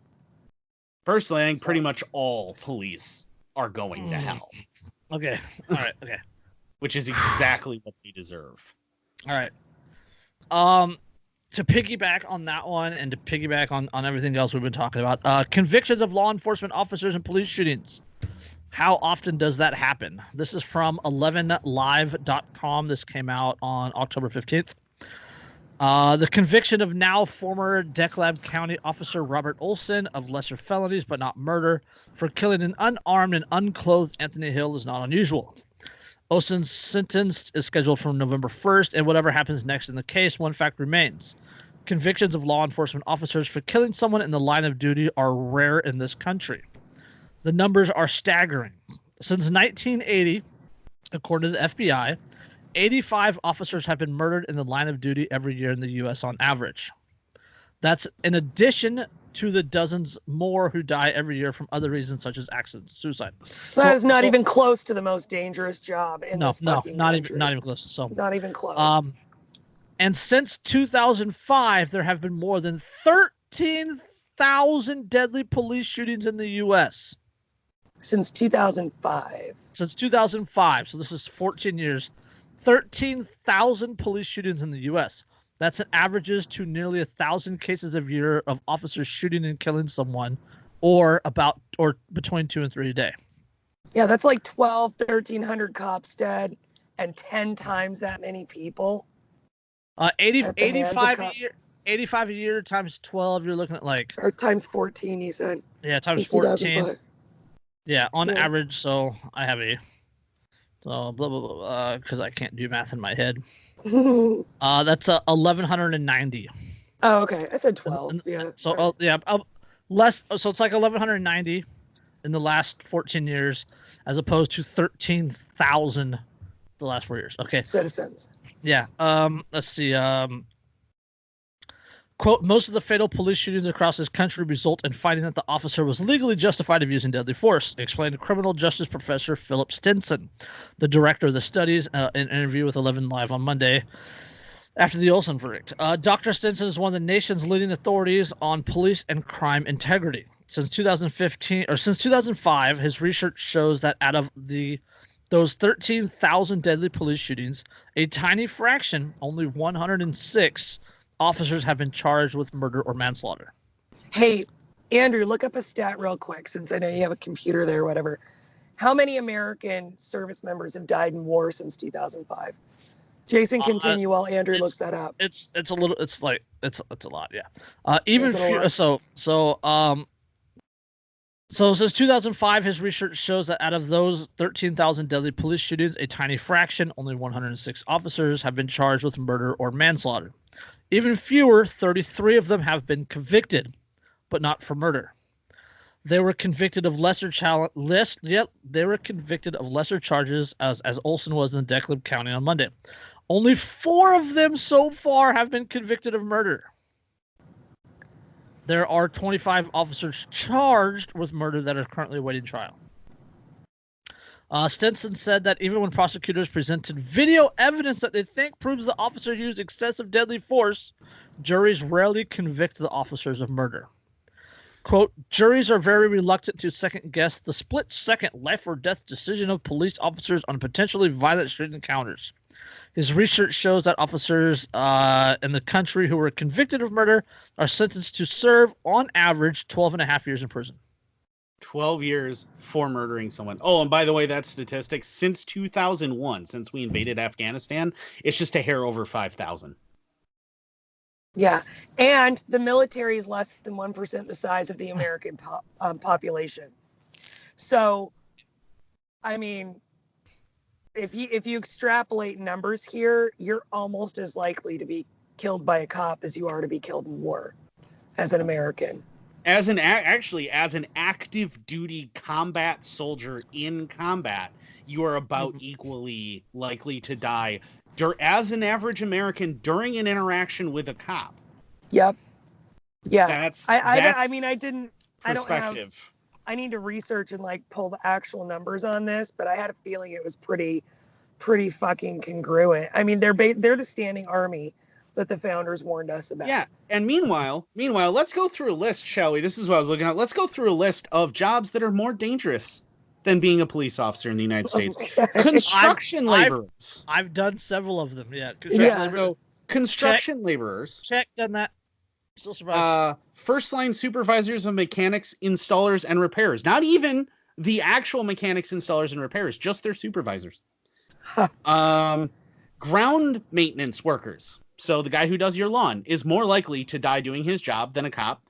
Check, done that. Agricultural workers. Check. Oh, yeah. That. So farmers are significantly more likely to die on the job. I believe that. My uncle broke his neck rolling a tractor over. He lived, but he broke his fucking neck. Yep.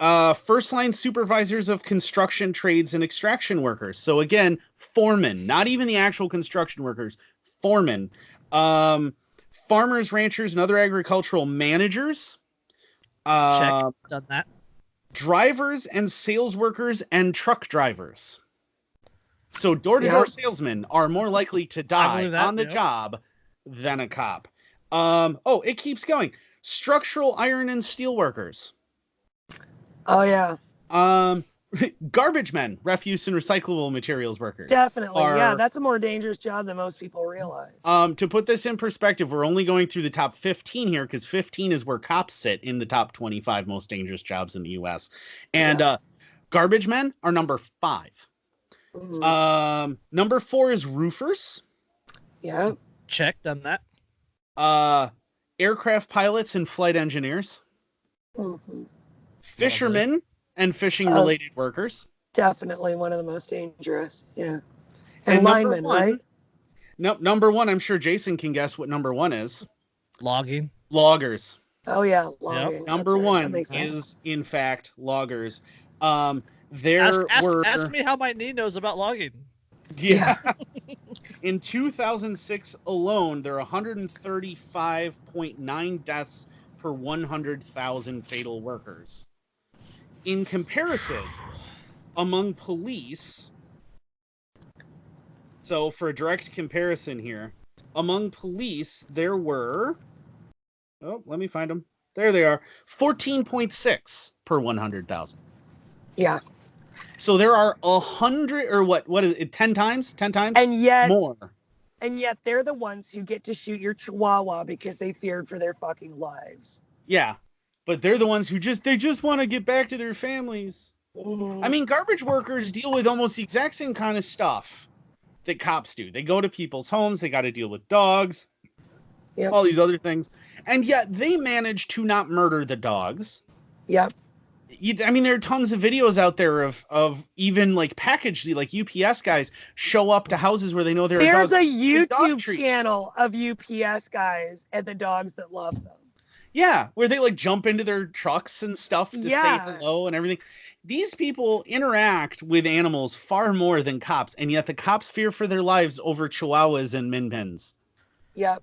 And these guys are dealing with like Saint Bernards, pit bulls, Rottweilers, really 3 big American band dogs. Yeah, exactly.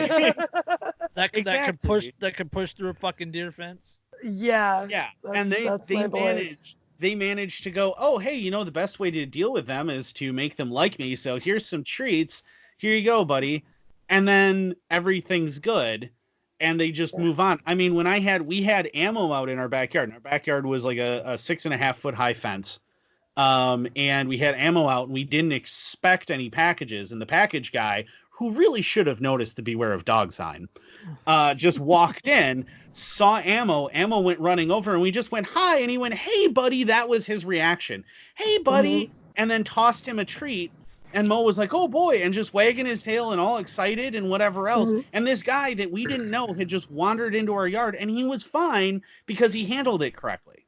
Yeah. So people walk into my house all day having never met my dogs. It happens all the time. People are always walking into my house, and they show my dogs that they're excited to get to know them too, and everything's fine. Yeah. That's it. My dogs just want to see that you're as excited to get to know them as they are to get to know you. It's not that hard to be good to dogs, for fuck's sake. Yeah. And it's not like police are incapable of dealing with that, because there is that video of that guy where there's those 2 pits that are very clearly just terrified. They've gotten out of their yard. They're running up and down the street at night, and they're just really scared because they're not used to this environment. And there's things, and he's just like, finally, he's like, you want to go for a ride? You want to go for a ride? Come on. And then opens the back door of his police car. He's like, come on, let's go for a ride. And they hop in and he closes the door. Abracadabra, they're contained. And he didn't have to shoot them. And he just got them to jump into the car. And they're all excited. Like, oh, we're going to go for a ride. Yeah. How about instead of pulling your gun, just carry some fucking cheese in your pocket. And you will never have a problem with a dog. Are you kidding me? It doesn't even need to be real cheese. It can be that cheap crap processed cheese food product. They go nuts for that, man. Yeah. I buy so my Food Lion, this chain of grocery stores over here, they sell these huge bags of like Colby Jack cubes, like little cubes of Colby Jack cheese. And those are my dog's treats. I buy those bags just for the dogs. And like, if I need to give Atlas Benadryl, I just push 3 of them into a cube of that cheese and he gobbles it right up. They love cheese. That's all you got to carry in your pocket is fucking cheese. Dogs love that shit. Yeah, all you need to do is make them your friend. But instead, all of these cowards, because to become a cop, you kind of already have to be a coward. Mm-hmm. All of these cowards that become these cops, their initial response is, oh, God, dog, blam. And I mean, how many videos out there are there where it's captured on audio of them saying, like, oh, I'm going to cap this motherfucker, talking about some tiny little dog or a 30-pound pit that's in a fenced-in yard in the one case. Yeah. And or like, a dog I don't like dogs, I'm going to cap him. Or and a dog that's like tail wagging, just kind of like gently coming up looking for a pet. And oh my God, it's charging me. And they fucking shoot it. And they Those shoot just him. break my fucking heart. I mean, how do they not know how to read dog body language? Like, I know how. Because they don't know how to read. They don't know how to read human body language. How would they know how to read dog body language? Even when a human's pleading with them, please don't shoot me, and has his hands up and is laying face down on a carpeted floor in a hallway in a hotel, they still fear for their lives and shoot them. So they're obviously not going to understand dogs. Yep. And it's because they don't care, because they're there to be violent all the time. That is their goal. That is what police exist for, is to be violent. They're a hammer. They're there to pound nails. That's all they are. Yeah. That's.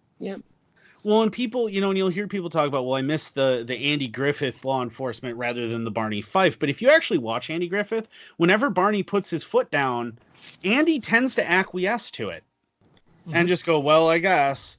So, no, even Andy Griffith was an unreliable, tyrannical piece of garbage. True. He just was. He still was willing as soon as it was like, well, but that's the law, Andy. He was like, well, I guess if that's the law. And even though he knew morally what he was doing was wrong because the state said otherwise, he just deferred to that. Yeah. Even he was still. So again, all cops are bastards. All of them. Yeah. Anyone who enforces collectivized morality, essentially, anybody who fucking enforces that is a bastard. So I'm not a fan of collectivism, because that's exactly what the root is of all of this shit.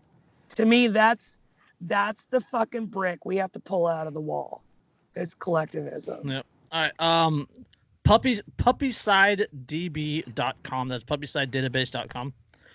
Since 2001, there have been 2,009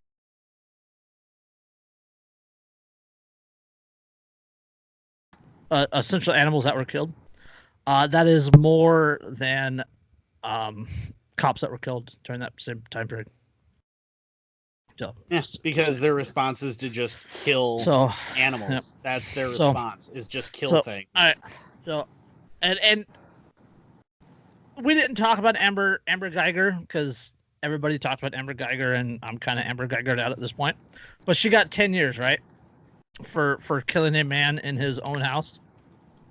How about a guy in Texas that was sentenced to 99 years for kicking a cop?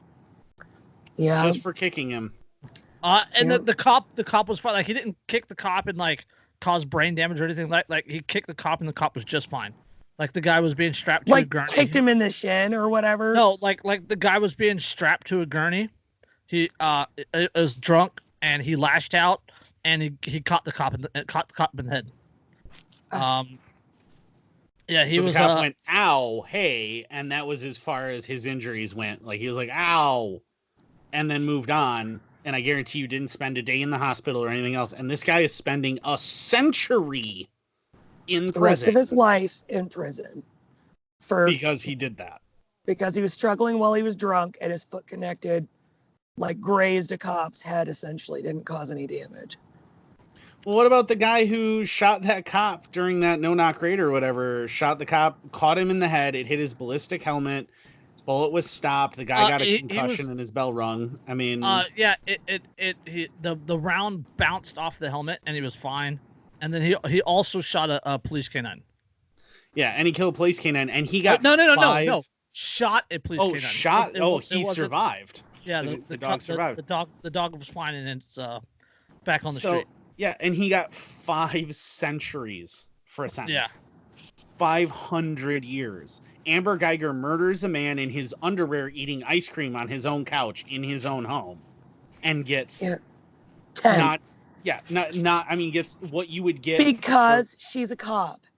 Yeah, only because she's a cop, and she wasn't even on duty. She wasn't even on duty at the time, was she? She was trying to go home. She went in the wrong apartment, thought it was hers, thought he was an intruder, and shot him.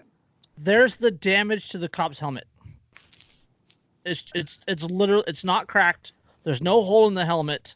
It just kind of bounced off of it. And this was during a no-knock raid, which they do in the middle of the night when it's dark.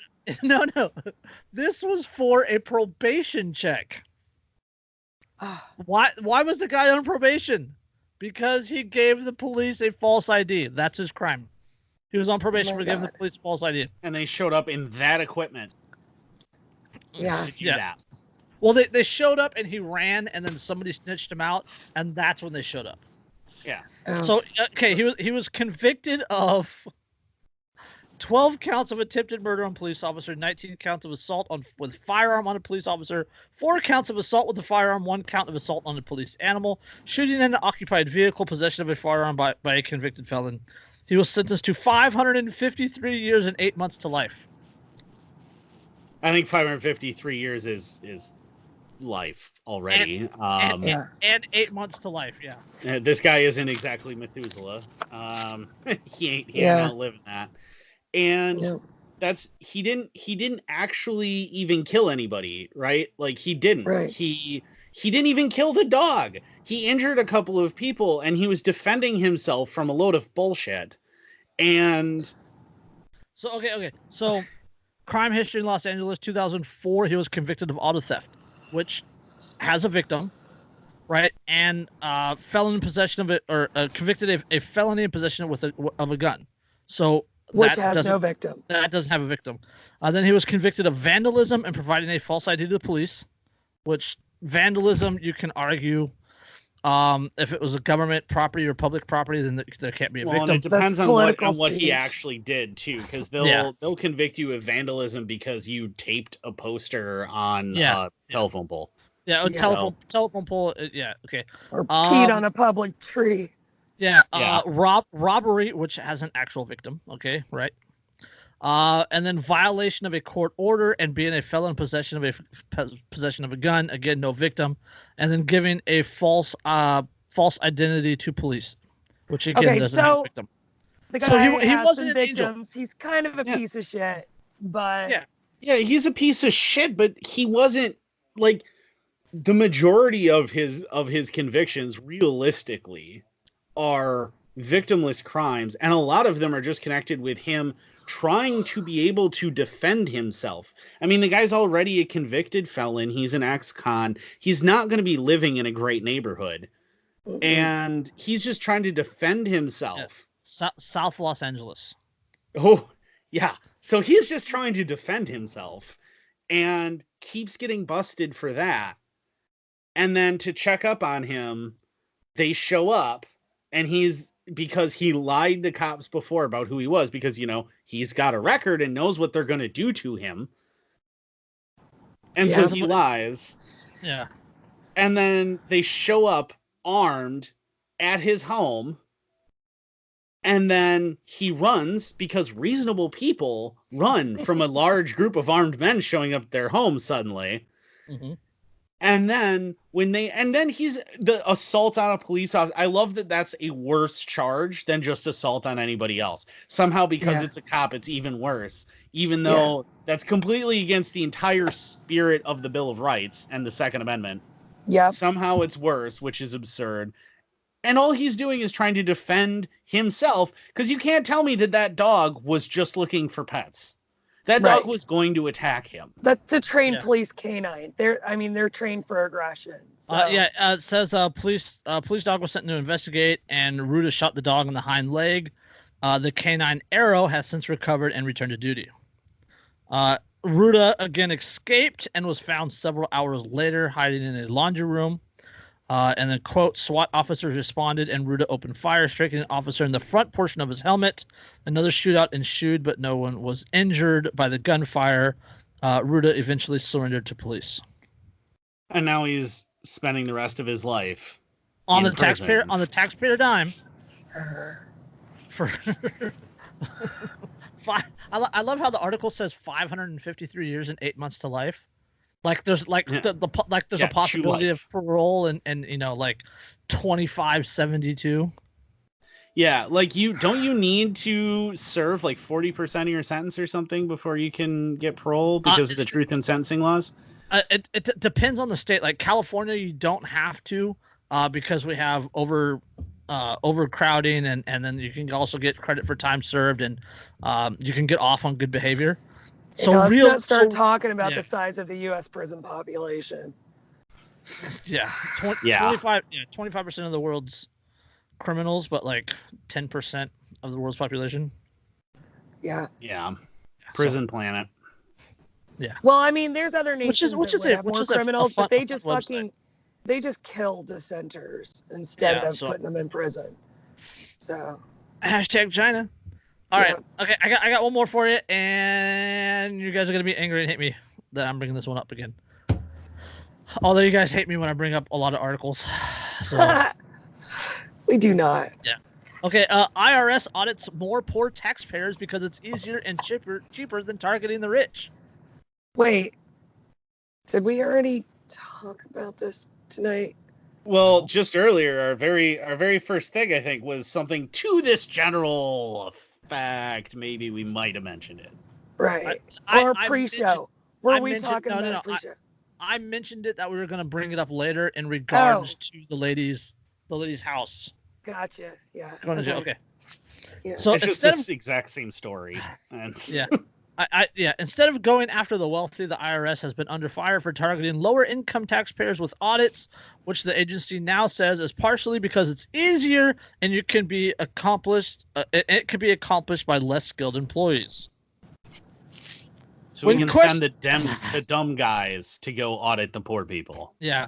When questioned by Oregon Democrat Senator Ron Wyden, you know that name, Jerica? Yes, I do. He's a piece of shit. As to why a large portion of the low income taxpayers were being audited, IRS Commissioner Charles Rettig admitted it is much easier and less costly task when compared to auditing higher income tax returns.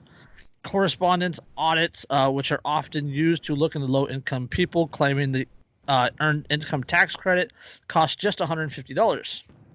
EITC correspondence audits are the most efficient use of available IRS examination resources, with the average time to complete the audit 5 hours per return. So basically, by we comparison, have to audit people, and it's cheaper and easier to just do this and get the numbers in. To just harass poor people. By comparison, the time it takes to complete an audit for a taxpayer with an adjusted gross income of $10 million or more is 61 to 251 hours per return. Yeah.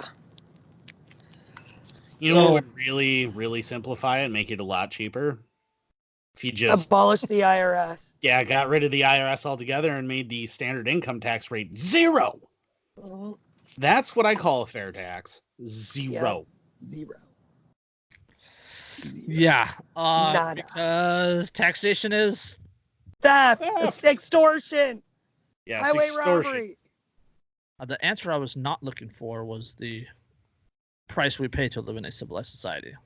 It's rubbish. So the price we pay because we don't live in a civilized society. So if that was your answer, you were listening to the wrong podcast, and you need to hang up and go away right now. Yep. Yeah. And don't come back. Hit the road, Jack. Don't come back. Yeah. Taxes are theft. Or no, keep coming back because you need to learn something. Yeah. Okay. About 300,000 EITC returns are audited per year according to the IRS. Good Lord. And the EITC, look, that's most people, okay, the very lowest income earners, they're actually getting money from the government each year through the EITC, more than they paid in taxes. Income taxes. Right, in income taxes. True. But the majority of people who use that are like middle class, and it is just lowering their tax responsibility, their tax liability. So it's just people keeping more of their own goddamn money instead of like scamming the government. It's just people keeping more of their own fucking money. Well, and there's a minimum that you have to earn to even get it. I think it's like 23,000 or 24,000, something like that you have to get in order to get it. And if you haven't earned that, you don't qualify for it. And if you earn too much, you don't qualify for it. It's in general, the majority of people, it's just to offset what they have to pay in tax. And like, that's offsetting tax burdens like, oh, I lost my job and had to cash out my 401k, something that I am about to have to deal with come tax season. Yeah. It's offsets that extra tax burden, even though that wasn't extra income. I had already earned that income. Right. And just set it aside and then had to use it because I had no other income. So all I was doing was paying bills. It's not like I was living high on the hog here and, and buying lots of frivolous things. I didn't even get a chance to buy a gun with that money. All right. That I was not enjoying that money. That was just to keep a roof over my head. But I'm going to have to pay an enormous amount of taxes, $500 per thousand that I'm going to have to pay on that. And all the AIC is going to do is offset all of that extra that I have to pay. That's it. That's all it does. Which is be so much easier if they just left us the fuck alone. Yeah, wouldn't that be nice? Yeah. But then how would they pay for their 13-year, 15,000-hour indoctrination program? Yeah, and their salaries and their private jets. And the roads. Forget the roads. More roads! Because we need roads because no person can build the roads without the government. That's just the way it is. To which my response is Iowa Highway 6. Yeah. I don't know how I managed to hire someone to pave my driveway. How did we do that without government? It's still a mystery to me. Roads, the wide, flat thing, far too complex to produce by private individuals. Yeah, that we drive super complex, market machines on that are produced. Built by private individuals. Built by private individuals. And we pay, private companies to build for us. And to maintain. And to maintain and everything else. I mean, have you ever seen a road that's been redone by a private company that's been hired versus a road that's redone by a company, or not a company, by a county crew? Yeah, our county just redid the road that runs past our house. 10 miles from end to end. It took them all fucking summer. Yep. All summer, and it's still fucked up in places. Yep. And the pavement still doesn't match the side streets in places. And it's just, there's a highway near me, a section of highway that they have had to redo 3 times because they keep sending the county crew out. And I kid you not, the first time the county crew redid it, right? It was old blacktop and they're just going to put new blacktop over it. This is not a complex process. No. Right? It looked like somebody had piled a bunch of tar in the middle and then spread it with a butter knife back and forth because you could actually see the gaps and it was waving back and forth on the edge of the road. And surprise, surprise, it all started breaking apart. So you had even worse potholes with jagged edges and everything else because the county had done it. And so many people complained. They weren't even going to redo it. They basically said initially, the county was like, no, you're going to have to wait another 5 years till it comes up in the budget again. And the people were like, okay, then we're going to recall every single one of you on the county board, replace you with people who will go ahead and redo it. So then they relented and redid it. The county crew screwed it up again and made it almost as bad. And they had to go back in and they finally gave up and hired a private company that did it in half the time. And did it right. And did it perfectly. It's still perfect. And it's been 6 years. And it's still perfect because they ripped the whole thing up and redid it properly. And it took a little bit more time than if they had just coated it over. But at least it's a proper road again. Yeah. It's a drivable highway now. It's not this horrendous. And there's still spots that they didn't redo that are so bad that in my truck, which is not small, it has 35-inch tires on it. And I still bounce around on some of these holes in spots that they just had the county redo. It's ridiculous. It's absolutely ridiculous. There's one pothole that actually screwed up the alignment on my truck because it was so big. The truck built to off-road with off-road suspension and equipment on it and 35-inch tires, and it messed up my alignment, hitting the pothole at 25 miles an hour. Yay, government! Hooray. That just sounds like fantasticness. Oh, yeah. Yeah, and I mean, our roads are falling apart here in town, and I just found out the other day that rather than like repairing some of these chunks of road. What they're going to do in one of the main arteries into town for like semis is they're going to put in roundabouts. They're going to take out the stoplights that have been functioning just fine for decades and replace them with roundabouts that semis can't get through. So now they're going to have to take a different route, and there's now only like one left into town that doesn't have any roundabouts that the semis can take. So all of these goods that come in are no longer going to be able to get in right. They're going to put these roundabouts in, and I talked to one of the business owners that lives on that corner where that is, and he said that they are going to buy his property from him and eminent domain seize an abandoned property somewhere else in the city and sell it to him so that he can move his business. And that they are doing that with his garage, 2 banks, a car dealership, and a bar that are all going to have to move. And they're doing all that what? To save money on maintaining traffic lights? Allegedly, yeah. That's well, because it's supposed to improve traffic flow, although we have other roundabouts in town. They do not. And the traffic flow is garbage because Americans don't understand how a roundabout is supposed to work. You know why? You know why? Because the left. Because it's literally the entire roundabout is literally one giant merge. Yeah, yep. And Americans people don't know how to fucking suck at merging. Yeah. They don't know how to do it. Like they simply don't get it. Like I've almost run into so many people as I'm going around the roundabout that's on Cass and 7th here in town because they come up to it and just go as I'm coming up and then have to slam on their brakes and go, "Oh, you're not stopping." Well, no, because I'm the one in the driving lane. You are merging.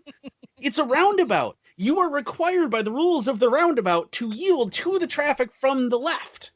Yep. You are not supposed to just go. That isn't how this works. And there have been so many accidents at the roundabouts that we have here in town. But I can even deal with the roundabouts. The fact of the matter is that they are spending, on average, for a traffic circle, not even a roundabout, a traffic circle. So if you've never seen a traffic circle, it's like a roundabout done by a kid with Down syndrome. So there aren't multiple lanes or anything else. It's a 4-way intersection. They plop a circle in the middle of it and put a circle around it of road. Yep. Yeah. There's no signs, nothing, so no one has any idea how to handle it. And it makes no damn sense. And those cost the city an average of $1.5 million each. Our roads are crumbling everywhere. We have potholes that can throw off my alignment, but they can find money to spend on traffic circles and on roundabouts in places traffic that traffic circles are really popular over here. They're like everywhere. Well, they're getting popular here because La Crosse had a reputation for having an obscene amount of uncontrolled intersections. Oh. But I'm like, so your issue is uncontrolled intersections. It's almost, there's another solution that maybe would cost less than $1.5 million. Like, I don't know, choosing a direction that had signs. Yeah. Abracadabra, it's not an uncontrolled intersection anymore. Yay! Yep. Yeah. My solution is make Darwin great again. Yeah. 4 stop signs can solve the fucking uncontrolled intersection problem. 4 stop signs. Everybody knows how to handle a 4-way stop. No, they don't. No, they don't. Yes, No, they don't. No, they do not. Okay, everybody should know how to handle They a should, 4-way but they stop. don't. For my own safety, I will stop at a 4-way stop and wave the other person to go. I do that for my own sometimes. safety. In my truck, I'm just like, nope, you're taking your life into your own hands. You want to pull out in front of me, I will go up and over you, and I will not care. Yeah, Tempt well, me. I'm the same. If I have right of way, I'm fucking taking it. But I drive a big car too. I drive a big fucking SUV. So I'm not afraid of people.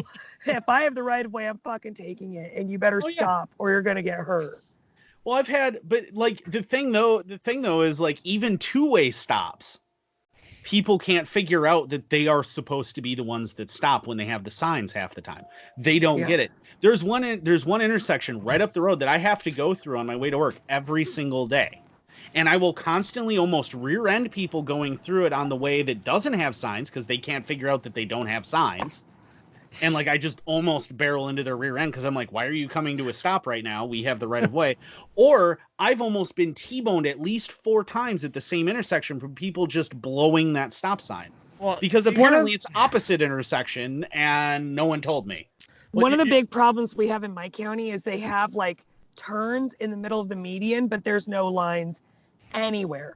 So half the people think you go all the way up and like turn left and wait for your chance, but then you're blocking the turning lane from the other side. And reasonable people know you turn tight around your end of the median. And that's what everybody's supposed to do who needs to turn. But like half the people think this other retarded way of going all the way up so that you can stay to the right of the cars turning the other way is the solution, and it's fucking not. And like, I had some lady fucking yell at me over it, and I was like, you are literally fucking retarded. You shouldn't have a driver's license. You gotta remember, people vote and they have to be told not to eat Tide Pods. Yeah, exactly. And that's the thing is, but see, Status will point to these complaints and go, see, that's why we need more regulation. To which my response is, but we have all that regulation and they can't figure it out now. It is the $600,000 apartment. That's what it is. It is.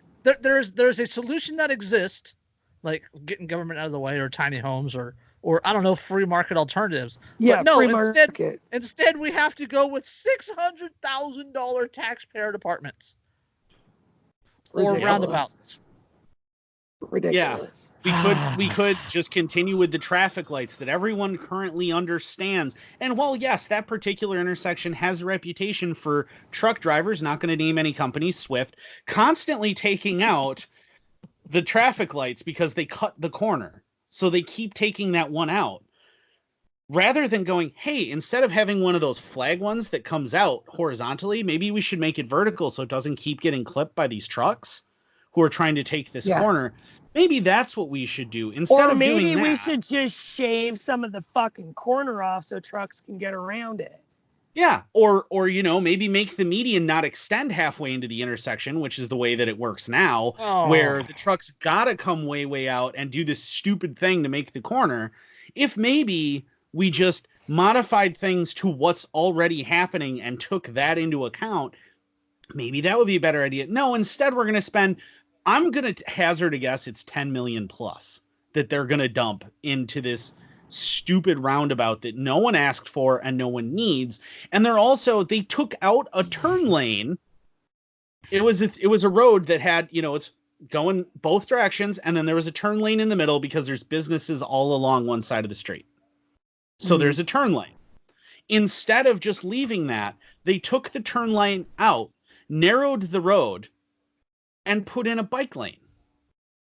No one bicycles for the most part around here, and even if they did down that road, you can't bicycle there for like 6 months of the year. Well, you can't. Number one. Number two, even if you were bicycling down that road, the sidewalk on that side is like 4 times as wide as a normal sidewalk already to accommodate bicycles. Yeah. So just paint a fucking bike lane on the goddamn sidewalk. Yeah. So instead of doing that, they decided to completely screw up. So now you have to slam on your brakes on that street constantly for anybody turning instead of being able to just continue driving. And it's not an unused street. Like, it connects 3 major arteries together. So people are constantly going down it. And 2 of those arteries are one-ways. They're 2-lane one-ways. So you have to go down that if you want to get to the other side. And their solution was to make it super narrow. And now, because there's a right turn only lane when you get up to the intersection on that one way, and then there's a straight way. Now, if you want to go straight, you have to randomly duck left all at once, right at the intersection to get into that lane. Government reminds me of this guy that we've had renting a room in our basement. And I use the term renting loosely because he's not paid any fucking rent since August. So he has to be out by November 1st because whatever. But government reminds me of him because I can predict exactly what this guy will do. I just think of the literal dumbest choice a person could make in any given situation. And that's exactly what he's going to do. And I'm never fucking wrong. ever. And that's like fucking government, like local governments. Well, just figure out what the stupidest fucking course of action is, and that's the one they're gonna take. Well, the reasoning here is because what they want to do is turn La Crosse into a European city, ignoring the fact that everyone who lives or has ever lived in a European city, I can assure you with 100% certainty, hates living in a European city because of the way the roads are designed, because they weren't designed for traffic, they were designed for horses and carts. Yep. And that's why they hate living there. And that's why, because they seem to think that like all of these goods magically appear at all of the stores downtown, all of the major stores and all of the bars and all of these things that they love oh so much to patronize. They seem to forget that that has to come in somehow. And it has to come in on semis, and they're making it almost impossible for the semis to get there.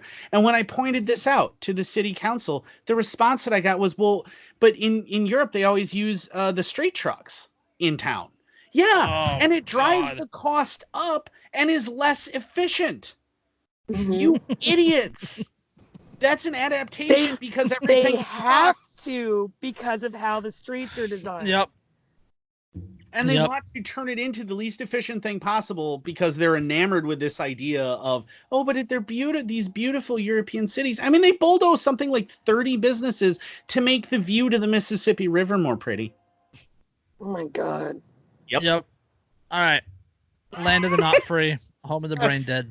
Yeah, I got to pee again. This has been episode 74, and we'll catch you next time. Peace. Bye.